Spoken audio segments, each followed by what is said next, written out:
สบายดีอ้ายอยู่ดีอยู่สถานที่ใดอ๋ออยู่ตอนนี้อยู่หลวงพระบางแม่นว่านั่นแหละกำลังเชียร์ลง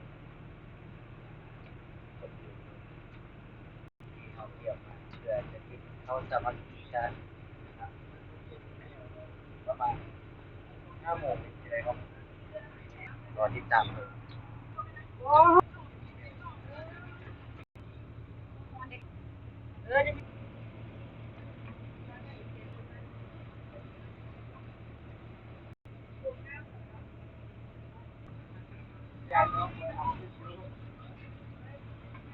สบายสบาย